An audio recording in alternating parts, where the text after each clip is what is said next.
Hey Meeple people, and on today's vlog, we are going to be playing Cartographers by Thunderworks Games. Let's get into it!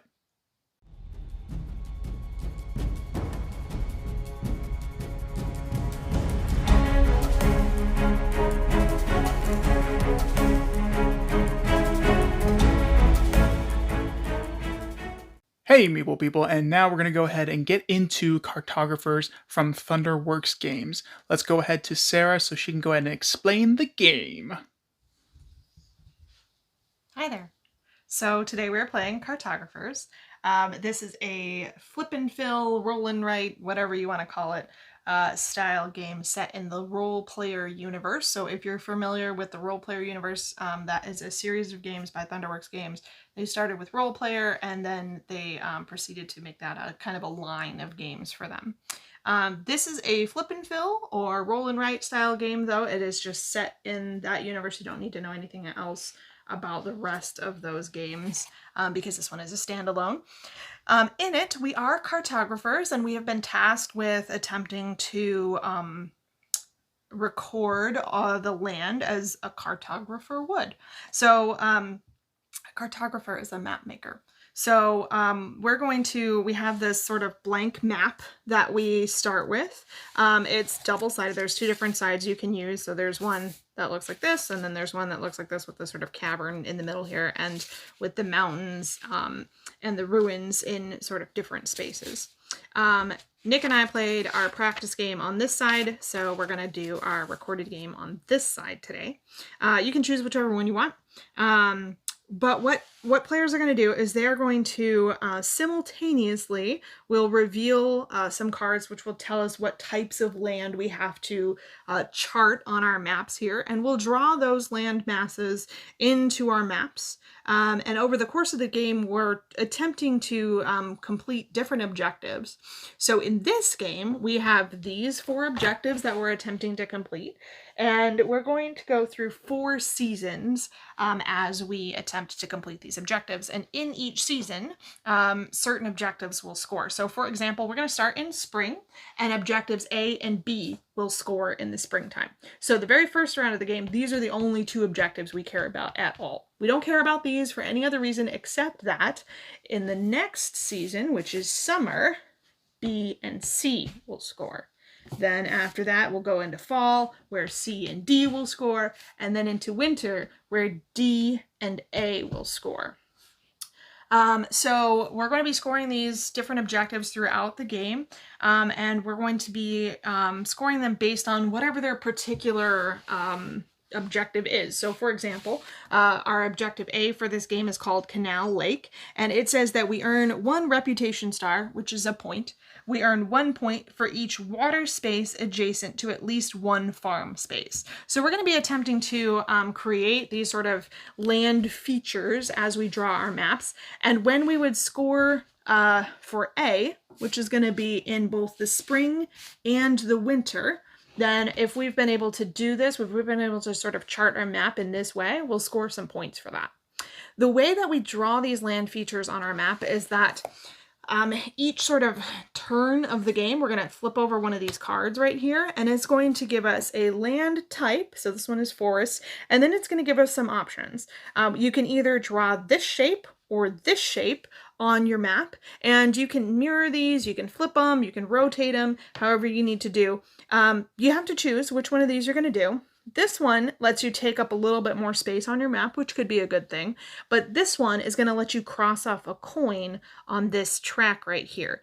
And we are going to have 4 scoring phases of the game. That's going to be at the end of each season. And we will score for those sort of tasks that we were attempting to do that season, and we'll also score for coins on the coins track here that we've crossed off throughout the game. So that may incentivize players to take maybe a smaller piece that comes with a coin over a larger piece. So what's going to happen is we'll flip this card over. All players will draw this feature onto their map in either one of these shapes right here. And then when players are ready, we'll flip another card. And now we have an option. Again, we can either draw some forests or some villages in this particular shape right here.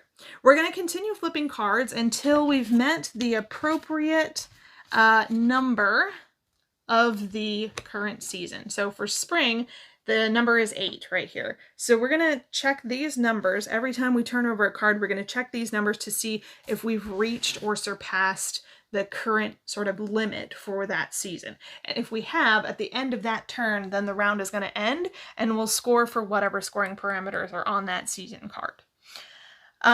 After each round of the game, we'll move on to the next season. We'll shuffle all the cards back and we'll add a new monster. So we have randomly chosen 4 of these monsters, which are going to be added 1 per season as we shuffle those season cards. So we start with 1 in the deck already, no idea where it is. It might not come out this round based on how many of these numbers show up before the monster.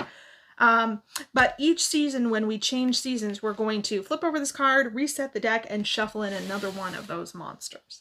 When a monster card comes up, like for example, here, we have to give our sheets to another player. So the way it works in a multiplayer game is everybody puts their sheet in the middle, everybody takes a random sheet, as long as it's not your own.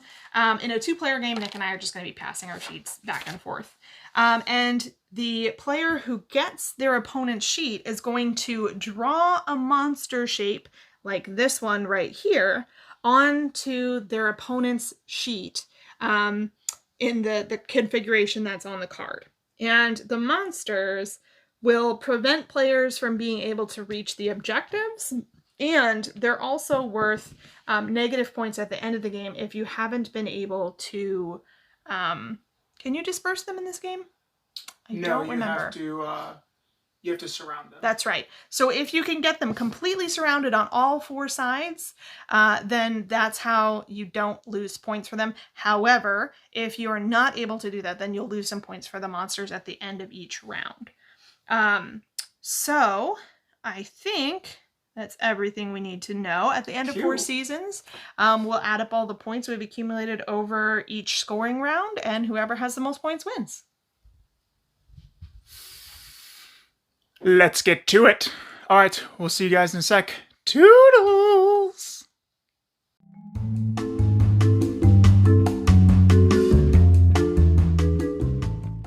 Welcome back, Meeple People, and we are back at the mid-game of Cartographers by Thunderworks Games, and we also want to go ahead and give a shout out to Thunderworks Games for supplying this review copy.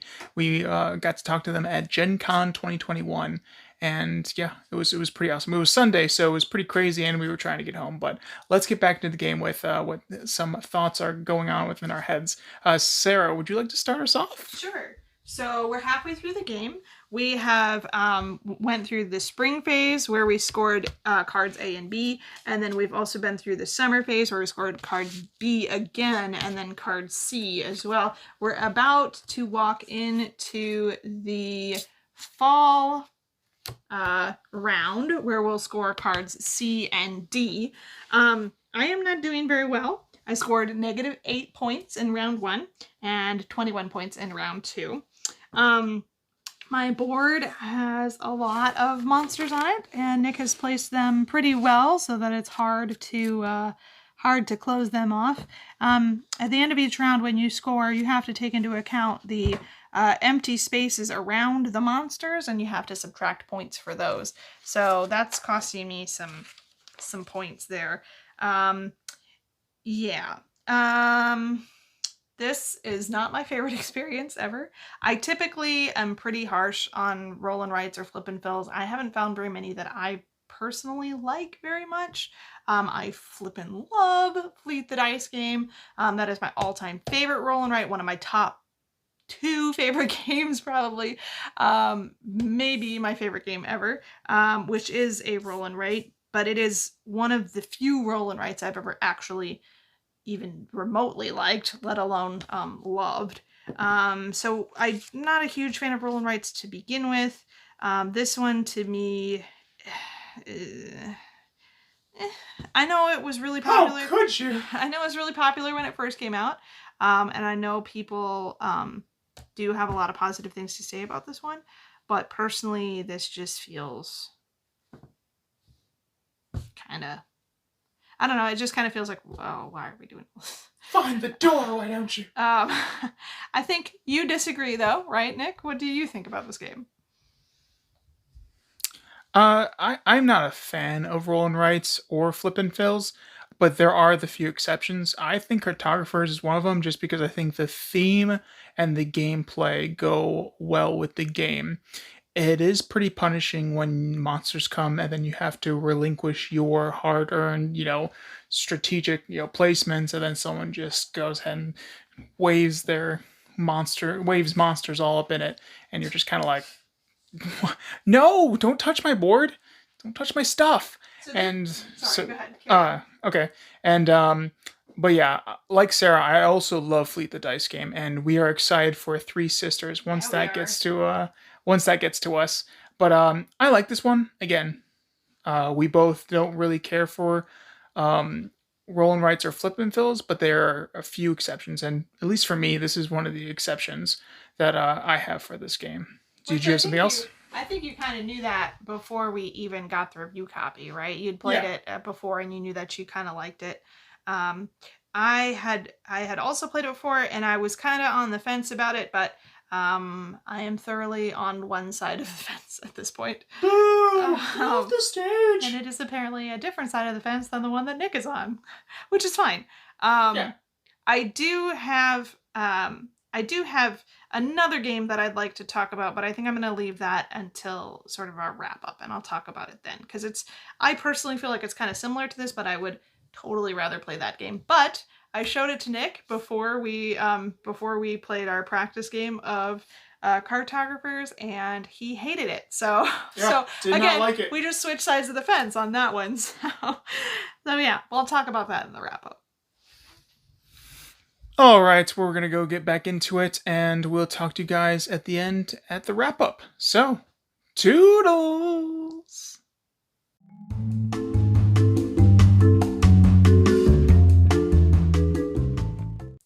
Welcome back, Meeple people, and we are done. I am Z Wiener, and Sarah does not care for this game. Sarah is demoralized. She is demoralized, and Not too badly, yeah. actually.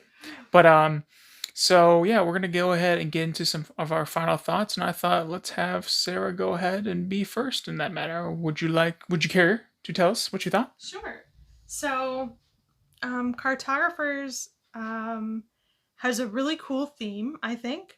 We both like the theme where we're like each a cartographer going out to chart an area and sort of fantasy area. Yeah, and sort of drawing these maps with all of these different sort of I don't know, like different elements. There's the villages and the fields and the water and the mountains, and like there are these monsters that come into play. There are ruins, which we didn't talk about previously, but ruins are spots that are marked on the sheet to start with. So there are these, oh, you can see some of my lines, sorry. There are these sort of ruin spaces right here, and ruins cards come up occasionally in the deck when you're flipping over cards, and if a ruins card comes up, it doesn't have any shapes or anything like that on there, so what you do is you set the ruins card aside and you flip over another card, and whatever card that is, you have to draw it in a ruin space if you can, so that can kind of change up your strategy or that kind of thing, and I like that. For me, I also like, one thing I really like actually is using the different scoring. So like we throughout the game we scored these 4 seasons. So we scored A twice, we scored B twice, we scored C twice, and we scored D twice. But kind of like at sort of strange intervals, right? Like we scored A first and then absolutely last. But then we scored the B's and the C's and the D's all sort of right next to each other. So there's this neat sort of thing where you're focused on different objectives over the course of the game, but you don't have you can never quite forget any previous objective. There's a point, I think, like after summer, you don't have to worry about objective B anymore, right? And after fall, you don't have to worry about objective C anymore. But you can never quite just like completely ignore a particular objective because it's going to come around one more time throughout the game. So I think that that's a really neat sort of scoring mechanism. Um, Aside from the theme and that particular scoring method, though, there isn't anything about this that I like. I hate drawing on the board. I don't think that I draw well, and I don't prefer being made to draw. Um, so I don't like drawing. I've tried it with colored pencils or markers, so that I could just use sort of like colored blocks. That's fine, whatever. But I still don't care for the game itself. Um, we I played a game prior to this, and I mentioned it earlier in the video, called Penny Papers. This is actually a series of games. They have a trilogy of these Penny Papers games, excuse me. These are roll and write, so where this is sort of a flip and fill, where you're using these cards to dictate what you fill in on the paper. This is a roll and write, so there's dice in here instead of cards. But to me, this feels pretty similar to Cartographers. No.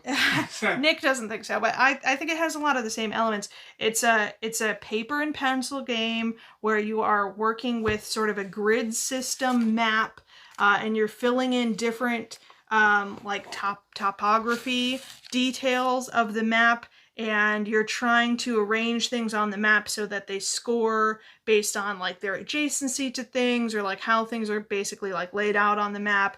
It also has sort of like player interaction or player interruption, where you're in both games you have to pass your sheets, and players can sort of try to mess up your plans. So to me, this game is really similar, but I would way rather play this one. And I'm going to say that this one specifically, because Penny Papers is currently a trilogy of games, and they have these two other ones, which as you can see are still in shrink. I've never played, so I don't know exactly what these two are like, but this one specifically feels a lot like Cartographers to me.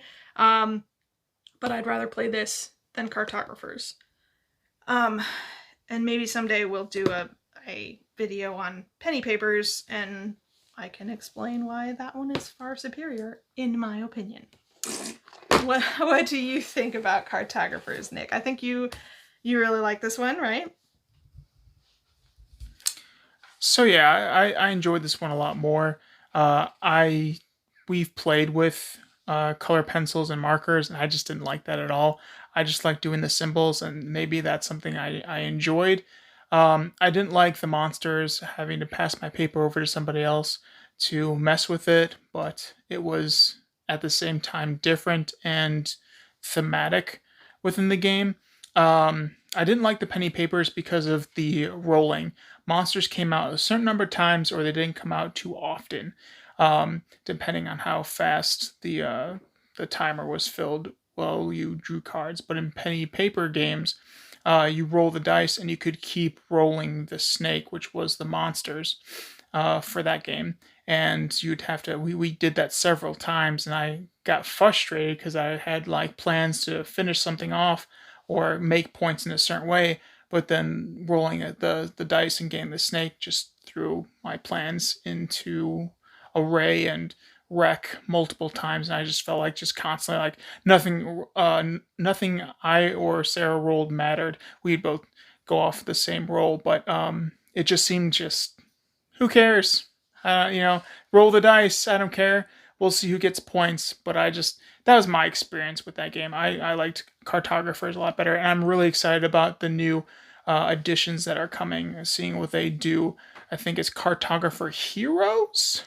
I don't know. Yeah. There is a game called Heroes in the what is this called?